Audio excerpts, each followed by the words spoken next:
नमस्कार, मैं रुद्रदास शुक्ला और आप हमारे कार्यक्रम में आ चुके हैं फ्रीडम ऑफ प्रेस में। एक पत्रकार की हत्या हो जाती है और उस पर सरकार चुप रहती है। इसी विषय में हमारे साथ चर्चा में आज हैं वरिष्ठ पत्रकार प्रभाकर मिश्रा जी। सर, जैसे कि देखा जाता है कि एक पत्रकार मुकेश चंद्राकर की हत्या हो जाती है, इस पर सरकार चुप होती है, विपक्ष चुप रहता है और जनता भी चुप रहती है। इस पर क्या बोलेंगे आप? बहुत ही दुखद स्थिति है आज के समय में। जी जी। जब सरकार से सवाल पूछने पर जी नौकरी जाने का खतरा हो जी। और माफिया से सवाल पूछने पर या सरकार सियासत से जुड़े हुए लोग जो अनसोशल लोग हैं, जो कहीं ना कहीं एक इकोसिस्टम से जुड़े हुए हैं, जिन पर देश के निर्माण की जिम्मेवारी है, जाहिर सी बात है कि उनसे भी सवाल पूछना होता है। तो वहां पर भी सवाल पूछने पर मुकेश चंद्राकर जैसी हालत होती है। तो मतलब ये कि पत्रकार के आगे कुआं पीछे खाई की स्थिति है। कुछ जगहों पर सरकार बोलती नहीं है, जवाब देने से बचना चाहती है। अगर किसी ने हिम्मत करके पूछ लिया तो दिल्ली जैसे शहर में अगर आप हैं, राजधानी में हैं, राज्य की राजधानी में हैं, तो गनीमत है, आपकी नौकरी जाएगी। अगर आप छोटे जगह पर हैं तो जान भी जा सकती है। मुकेश चंद्राकर जीता जागता उदाहरण। मुकेश चंद्राकर ने क्या किया था? मुकेश चंद्राकर ने एक रिपोर्ट बनाई थी, इंफीरियर क्वालिटी की सड़क को लेकर रिपोर्ट थी। वहां भ्रष्टाचार हुआ था और भ्रष्टाचार हुआ था, उसने रिपोर्ट बनाई और उसको मार दिया गया। जो मारने वाला था, जब आप पोस्टमार्टम की रिपोर्ट पढ़ेंगे, जो रिपोर्ट्स आई थी, कितनी बर्बरता से मारा गया था और जिस ढंग से अपने ही कैंपस में दफना दिया गया था पानी की टंकी में, यह समझने के लिए काफी है कि कोई भय नहीं है। तो ये जो स्थिति है कि मुकेश चंद्राकर की बात हो या कोई पवन जायसवाल, एक और उदाहरण दे देता हूं मैं, कि एक घटना तो ये हुई कि जहां पर किसी गुंडा माफिया ने, किसी कॉन्ट्रैक्टर ने इंफीरियर काम किया, उस पर रिपोर्ट बनी और उसकी हत्या कर दी गई। एक दूसरी स्थिति देखिए कि आज से 2019 का मसला है, ये मामला है यूपी में सोनभद्र में मिड डे मील की एक रिपोर्ट आई। पवन जायसवाल पत्रकार का नाम था। पवन जायसवाल ने रिपोर्ट बनाई कि वहां पर किसी पर्टिकुलर जगह पर, किसी स्कूल पर मिड डे मील में बच्चों को नमक रोटी दिया जा रहा है। वो रिपोर्ट बनी और उस रिपोर्ट के बाद उस रिपोर्ट को झुठला दिया गया, जो कि सब कुछ ऑन रिकॉर्ड था। उस रिपोर्ट को झुठला दिया गया। पवन जायसवाल के खिलाफ मुकदमा दर्ज कर दिया गया। पवन जायसवाल की गिरफ्तारी हुई। बाद में पवन जायसवाल रिहा तो हो गए। पवन जायसवाल इतने टूट चुके थे, पवन जायसवाल बीमार हुए और पवन जायसवाल मर गए। दो स्थितियां हैं। एक में शासन के खिलाफ कोई रिपोर्ट बनाने पर एक पत्रकार की मौत हो जाती है, या हम कहें पत्रकार को जेल जाना पड़ता है और बाद में स्थितियां ऐसी बिगड़ती हैं कि उसकी मौत हो जाती है। और बहुत कम लोगों को उस पत्रकार का नाम तक पता होगा, गूगल करना पड़ेगा, इसलिए कि पवन जायसवाल छोटे जगह का पत्रकार था। इस देश में एक और भी विडंबना है कि बड़े पत्रकारों के खिलाफ एक शब्द बोल दिया जाए, कहीं से कोई खरोच भी आ जाए या उनके खिलाफ कोई छोटी बात हो जाए, तो हमारे देश में कहा जाता है कि पत्रकारिता पर हमला, डेमोक्रेसी पर हमला। लेकिन मुकेश चंद्राकर या पवन जायसवाल जैसे पत्रकार जो ईमानदारी से पत्रकारिता करते हैं, उनके साथ जब कुछ अनहोनी हो जाती है, कोई ज्यादती हो जाती है, तो उस पर उसको पहचानने की भी कोशिश नहीं होती है। तो ये विडंबना है इस देश का। और पत्रकारिता जगत की भी बात हम करें तो कुल मिलाकर ये कि आज के समय में पत्रकारिता करना बहुत आसान नहीं है। या तो नौकरी जाएगी, नहीं तो जान जाएगी। जैसे कि सरकार प्रेस की स्वतंत्रता और पत्रकार की सुरक्षा के लिए कुछ कदम उठा रही है, आपको लग रहा है? सरकारें तब कोई काम करती हैं जी। जब सरकार को लगता है कि इस काम को करने से हमें फायदा है। प्रेस का मजबूत होना, प्रेस को के पास ये भाव होना कि हम सुरक्षित हैं, किसी भी सत्ता को, किसी भी सरकार को उसको ऐसा प्रेस नहीं चाहिए।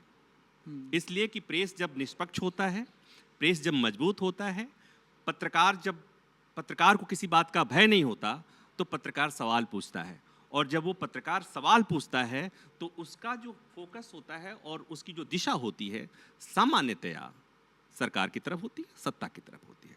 तो सरकार को अभी क्यों क्या पड़ी है, कहीं से कोई ऐसी सुगबुगाहट नहीं है। ये मैं इसलिए कह रहा हूं कि आज़ादी के बाद देश में अब तक 2 प्रेस कमीशन बने, 1952 और 1978। 1978 के बाद आज तक प्रेस कमीशन की लगातार मांग हो रही है कि प्रेस कमीशन का गठन हो। क्यों गठन हो? कि पत्रकार जिन परिस्थितियों में काम कर रहे हैं। दूसरी बात ये कि 1978 से लेकर के पत्रकारिता की अलग अलग विधा बनी है। पत्रकारिता का स्वरूप बदला है, पत्रकारों के लिए चुनौतियां बदली हैं, सरकारों का पत्रकारिता के प्रति रवैया बदला है, और इतना कुछ बदलने के बाद चैलेंजेस बदली हैं। तो लगातार ये मांग हो रही है कि पत्रकार जिन परिस्थितियों में काम करते हैं, सामाजिक सुरक्षा नहीं है, नौकरी की गारंटी नहीं है, तो ऐसे में, और दूसरी बात द क्वालिटी ऑफ जर्नलिज्म, ये भी बहुत ख़राब हुआ है। तो इसके लिए प्रेस कमीशन का गठन होता। प्रेस कमीशन का गठन जब भी होता है और प्रेस कमीशन के रिकमेंडेशन से चीज़ें सुधरती हैं, कुछ सिफारिशें आती हैं, तो अब तक उस पर कोई बात ही नहीं हो रही है, कहीं चर्चा तक नहीं हो रही है। तो अभी जैसा मैंने कहा कि सरकार क्यों करेगी, जब सरकार को ऐसे ही प्रेस से फ़ायदा है, कमज़ोर प्रेस से फ़ायदा है, तो सरकार कोई ऐसा काम क्यों करने लगी कि प्रेस मजबूत हो जाए। क्योंकि प्रेस के मजबूत होने से, मैंने कहा कि प्रेस मजबूत होने से सवाल पूछने की शक्ति आएगी, और सवाल पूछने की शक्ति अगर प्रेस को आती है तो उससे सरकारें असहज होती हैं। जैसे कि पत्रकारों की बराबर हत्याएं हो रही हैं, उत्तर प्रदेश हो, मध्य प्रदेश हो, महाराष्ट्र हो, बराबर ये मामले सामने आ रहे हैं। क्या आपको लगता है कि पत्रकारों के लिए, प्रेस के लिए पर्याप्त कानून हैं? एक विडंबना है कि प्रेस को हम कहते हैं 4th पिलर ऑफ डेमोक्रेसी, कार्यपालिका, विधायिका और न्यायपालिका, और चौथा हम प्रेस। पता नहीं नाम जिसने भी दिया, पश्चिम से नाम आया था, हमने उसे लपक लिया, और जब भी मीडिया को कोसना होता है तो हम कहते हैं कि ये 4th पिलर की ये दशा है। लेकिन विडंबना देखो कि कार्यपालिका, विधायिका और न्यायपालिका, तीनों के लिए संविधान में उसके अधिकार और शक्तियां निर्धारित हैं। कार्यपालिका के लिए भी, विधायिका के लिए भी और न्यायपालिका के लिए भी।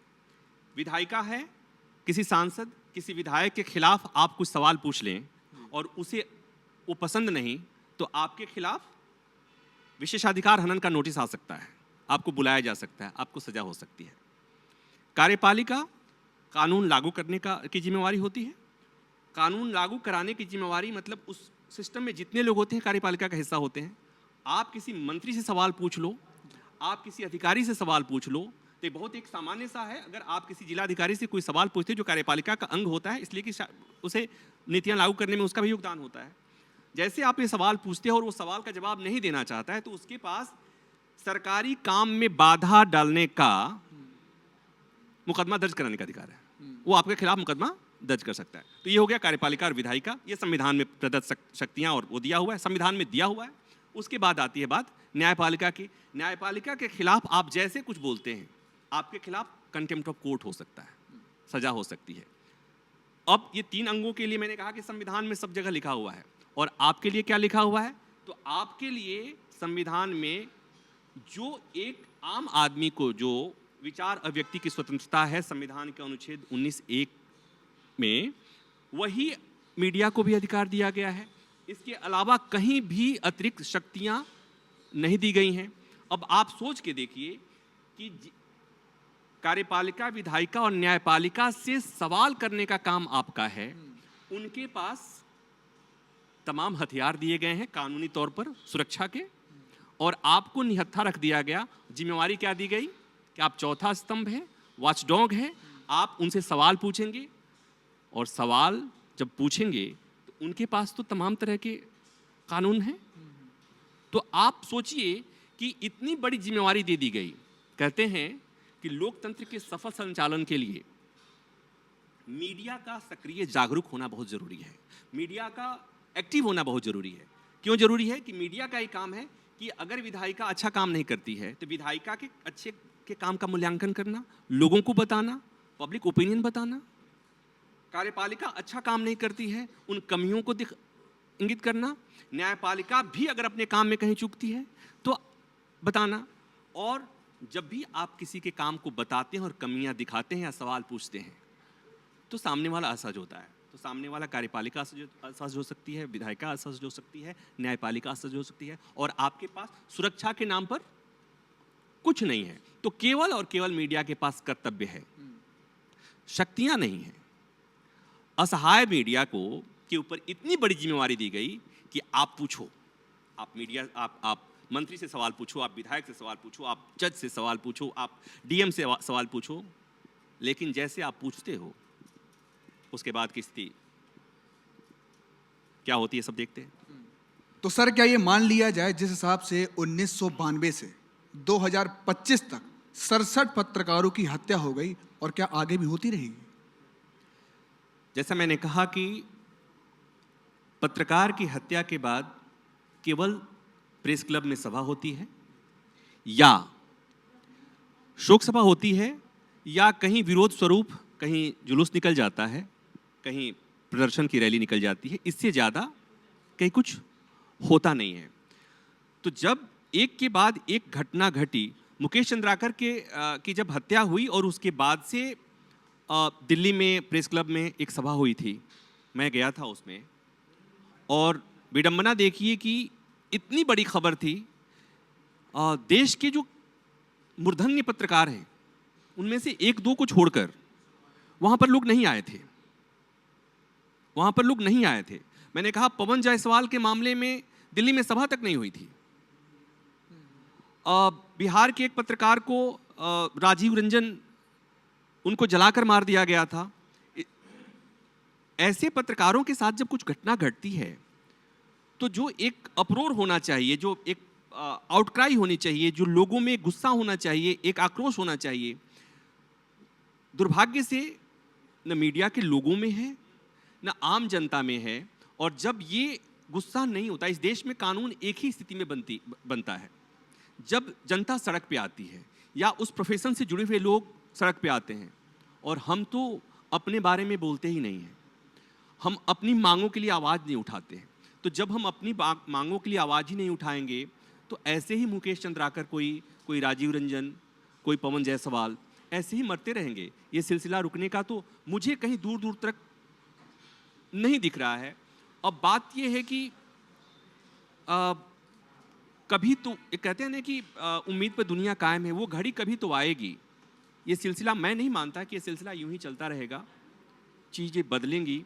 इसलिए कि अभी जिस दौर में हम हैं, जिस भय में हम काम कर रहे हैं, आज नहीं तो कल मीडिया की ज़रूरत महसूस होगी। एक इस बात को समझने की ज़रूरत है कि जब देश में राष्ट्र निर्माण का काम शुरू हुआ आज़ादी के बाद से, तो देश में जो तमाम संस्थाएं बनी, IIT, IIM जैसे संस्थाएं बनी, और तमाम संवैधानिक संस्थाओं के गठन की कार्रवाई चल रही थी, उसी समय इस देश के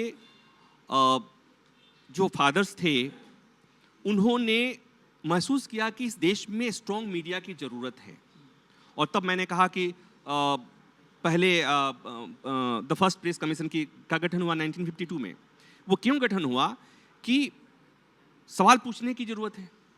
डेमोक्रेसी, आज़ादी मिली थी और उस आज़ादी को एंजॉय करने के लिए और राष्ट्र निर्माण के लिए मीडिया की ज़रूरत थी। उस समय महसूस किया गया था, हमारे फोर फादर्स ने उसको महसूस किया।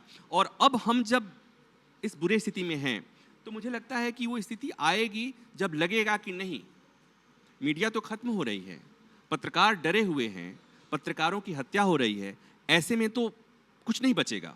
इसलिए कि मैं बार बार कहता हूं कि किसी भी देश के लोकतंत्र के सफल संचालन के लिए मीडिया का होना जरूरी है, अवश्यम भावी। नहीं, मीडिया अगर नहीं है, कहीं मीडिया अगर पंगु है तो वहाँ की डेमोक्रेसी खत्म हो जाएगी, मर जाएगी। तो मुझे लगता है कि एक समय आएगा जब एक संज्ञान आएगा इस देश के बौद्धिक वर्ग में, सियासत में, सियासी लोगों में, सरकारों में, कि वो मीडिया के प्रति, मीडिया की जो दुश्वारियां हैं, मीडिया के लोगों के साथ जो कुछ हो रहा है उसको लेकर गंभीरता आएगी और कुछ अच्छा चीज़ होगा। इसलिए कि मैं ये मानता हूँ, क्योंकि उम्मीद पर दुनिया कायम है, मैं थोड़ा सा सकारात्मक आदमी। अगर सिलसिला यूं ही जारी रहा इस तरह हत्याओं का, तो जो पत्रकार खुल के पत्रकारिता कर रहे हैं, मामलों को उजागर कर रहे हैं, उनके अंदर एक भय सा पैदा होगा कि अगर वो खुल के करते हैं तो कल का नंबर उनका होगा। तो आपको लगता नहीं है कि कुछ ऐसा भी हो सकता है कि जो पत्रकार खुल के बोल रहा है उसके अंदर ये भय पैदा हो जाए कि मैं नहीं बोलूंगा, छिप जाएंगी बातें? जब एक पत्रकार की हत्या होती है किसी रिपोर्ट को लेकर, तो उसमें केवल उस घटना, उस रिपोर्ट तक वो बात सीमित नहीं होती है। मकसद यही होता है खौफ पैदा करना कि अगर उसके साथ जो हुआ, मुकेश चंद्राकर के साथ जो हुआ, वो अगर तुम रिपोर्ट करते हो, कोई दूसरा रिपोर्ट करता है, तो आपका हश्र भी वही होगा। तो हत्या एक होती है, वो खौफ पूरे समाज में, पूरे पत्रकारों के बीच चला जाता है। तो इसमें कोई दो राय नहीं है कि इससे पत्रकारिता पर असर पड़ता है। बहुत कम लोग हैं जो शहीद होना चाहते हैं, इसलिए कि सबके पास अपना परिवार होता है, अपने माँ बाप होते हैं, अपना घर होता है। तो ये बहुत कम लोग होते हैं जो सर पे कफन बांधकर, ये कहना बड़ा आसान होता है, लेकिन बहुत कम लोगों में ये हिम्मत है कि अगर ये पता हो चुका कि किसी एक कॉन्ट्रैक्टर ने, जिस पर सियासी तौर पर वो बरदहस्त था या कोई पॉलिटिकल पार्टी का समर्थन उसको मिला हुआ था, और उसने किसी की हत्या कर दी या करा दी किसी पत्रकार की, वो बाद में कोई काम करता है, बाद में कोई भ्रष्टाचार करता है, तो उसके खिलाफ आवाज उठाने की हिम्मत नहीं होगी, इसलिए कि वो जब करेगा तो उसके दिमाग में वो खौफ बना रहेगा। तो बात वही आती है, आप इसे केवल हत्या की तरफ देखते हैं। मैंने कहा कि आप हत्या तो एक्सट्रीम सिचुएशन हो गया। मैं तो ये मानता हूं कि अगर पत्रकार को इस बात का भय हो कि किसी मंत्री से किसी पत्रकार ने एक सवाल पूछा और वो सवाल चुभने वाला सवाल हुआ, और उस मंत्री ने, आपने सुना होगा कि उस मंत्री ने कहा, कहाँ काम करते हो, तुम्हारा संपादक कौन है, मैं तुम्हारे संपादक से बात करता हूं। नौकरी जाना भी एक मौत है। एक पत्रकार, वर्किंग जर्नलिस्ट को किसी असाइनमेंट पर है, किसी मंत्री से, किसी नेता से सवाल पूछा और वो वापस लौट के आया, उसको कह दिया गया आज कल से आप नहीं आएंगे। आप सोच के देखिए कि एक पत्रकार को पत्रकारिता के अलावा कुछ नहीं आता है, उसकी नौकरी चली गई, ये मौत नहीं है क्या? ये भी एक मौत है, और दुर्भाग्य से इस मौत के लिए इस देश में कोई सजा नहीं है। किसी पत्रकार की हत्या कर दी गई, मुकेश चंद्राकर की तरह हत्या कर दी गई, तो जांच होगी, हत्यारे को सजा मिलेगी, लाइफ सेंटेंस होगा प्रावधान के मुताबिक। लेकिन एक पत्रकार जिसकी हत्या टेक्निकली नहीं हुई, लेकिन जब नौकरी से निकाल दिया गया, वो बेरोजगार हो गया, पता नहीं उसे नौकरी मिलेगी या नहीं मिलेगी, या वो टूट गया, उसने सोचा कि हमने एक सच्चा सवाल पूछा, जरूरी सवाल पूछा और मेरे साथ ऐसा हो गया, तो आगे से वो नहीं सवाल पूछेगा। तो इस तरह से एक पत्रकार की मौत होती है, और इसके लिए आपके यहाँ कानून में कोई सजा ही नहीं है, कोई प्रावधान ही नहीं है। तो ये भी एक समस्या है। केवल मरना, वो मरना नहीं जहाँ पर गला काट दिया गया, मरना ये नहीं कि किसी ट्रॉली से आपको कुचल दिया गया, मरना वो भी है जब आप सवाल पूछने के लिए आपको नौकरी से निकाल दिया जाता है, या इस बात का हमेशा भय रहता है कि आपकी नौकरी चली जाएगी। मेरा आपसे लास्ट सवाल है कि एक पत्रकार जनता के हित की खबर दिखाता है, और 140 करोड़ की जो जनता है भारत की है, उनको वक्त नहीं लगता ये बोलने में कि ये गोदी मीडिया है, ये बिकी हुई मीडिया है, और फिर जब उसकी हत्या हो जाती है तो फिर वो 140 करोड़ जनता सिर्फ मौन हो जाती है। इस पर क्या बोलेंगे आप? ये भी एक विडंबना है, और इसके लिए बहुत हद तक हम जिम्मेवार हैं, मीडिया जिम्मेवार है। जब जरूरी मुद्दों पर हम बात नहीं करेंगे, जब गैर जरूरी मुद्दों पर बात करेंगे, जब आम जनता की परेशानियों के बारे में हम बात नहीं करेंगे, तो जनता को आपसे, जब जनता आपसे शिकायत करती है, इसका मतलब कि जनता को आपसे बहुत उम्मीद है। उम्मीद नहीं होती तो शिकायत नहीं करती। और जब देश में कार्यपालिका, विधायिका, न्यायपालिका से जनता नाउम्मीद हो जाती है, तो मीडिया की तरफ देखती है, और मीडिया का भी वही अगर रुख हो, तो अगर आपको जनता गोदी मीडिया कहती है तो जनता का दोष नहीं है, दोष मीडिया का है। तो ये बात, इसमें जनता का दोष नहीं है, आत्म मूल्यांकन की जरूरत है। अब बात आती है कि किसी पत्रकार की हत्या पर जनता मौन हो जाती है, तो जनता क्या करे? एक पत्रकार की हत्या हो गई, लेकिन वो पूरे मीडिया के लिए इंडिविजुअल पत्रकार कम मायने रखते हैं। जनता तो मीडिया समझती है, जनता प्रेस समझती है, और जनता तो ये कहती है कि आज के समय में कि प्रेस तो हमारी बात करता ही नहीं। तो जब प्रेस हमारी बात ही नहीं करता, तो अगर प्रेस की कम्युनिटी का एक आदमी की हत्या हो गई तो होने दो ना। वो इस सोशल मीडिया पर जब मुकेश चंद्राकर की मौत की खबर के लिए मैंने ट्वीट किया, तो उस पर हमें टिप्पणी आई कि तुम लोग मरने के ही लायक हो। बहुत नफरत है पत्रकारों के लिए लोगों के मन में, और उसके लिए बहुत हद तक पत्रकार जिम्मेवार हैं। और मैं ये जिम्मेवारी केवल अपने पर नहीं लूँगा, क्योंकि मीडिया इस हालत में है, इसके लिए बहुत हद तक मौजूदा परिवेश जिम्मेवार है। इसलिए कि हमेशा से मीडिया सरकार पर, समाज पर निर्भर रही है, और जब जब सरकारें मजबूत हुई हैं, या जब जब सरकारों को लगा है कि हमें मजबूत मीडिया नहीं चाहिए, तब तब मीडिया ने कंप्रोमाइज किया है। लोग बार बार कहते हैं, उदाहरण देते हैं कि नेहरू के समय मीडिया ऐसे थी, तो मैं उसको ऐसे समझाता हूं कि जब आप घर पे, मीडिया को वॉचडॉग कहा जाता है, वॉचडॉग यानी कुत्ता, तो रखवाली करने वाला कुत्ता। तो घर में जब आप कुत्ता लेकर आते हैं, छोटा बच्चा होता है, उसको आप खिलाते हैं, पिलाते हैं, कोई उसको बेल्ट नहीं बांधते हैं, वो, और उसके प्रत्येक एक्टिविटी आपको अच्छी लगती है, उसको बार्क करना बताया जाता है, उसको बताया जाता है क्या अच्छा है क्या गलत है। लेकिन जैसे जैसे उसका कद बढ़ता जाता है, फिर आप उसे चेन करने लगते, उसे चेन से बांधने लगते हैं। तो नेहरू के समय की मीडिया पाली जा रही थी, क्योंकि ये जरूरत लगा कि इस मीडिया की जरूरत है डेमोक्रेसी के सफल संचालन के लिए, हमारे लोकतंत्र के सफल संचालन के लिए हमें एक इस तरह की मीडिया की जरूरत है जो हमें समय समय पर बताए कि कोई इनक्रोच कर रहा है, कोई चोर आया है, ताकि भूखे। लेकिन बाद में जब सारी चीज़ें ठीक हो गई, मीडिया मजबूत हो गई, और मीडिया अब भूखना शुरू कर दी, मीडिया ने बोलना शुरू कर दिया, तो सत्ता असहज हुई। और तब आपने देखा कि वो चाहे आपातकाल का दौर हो, चाहे आज का दौर हो, बार बार ये तुलना की जाती है।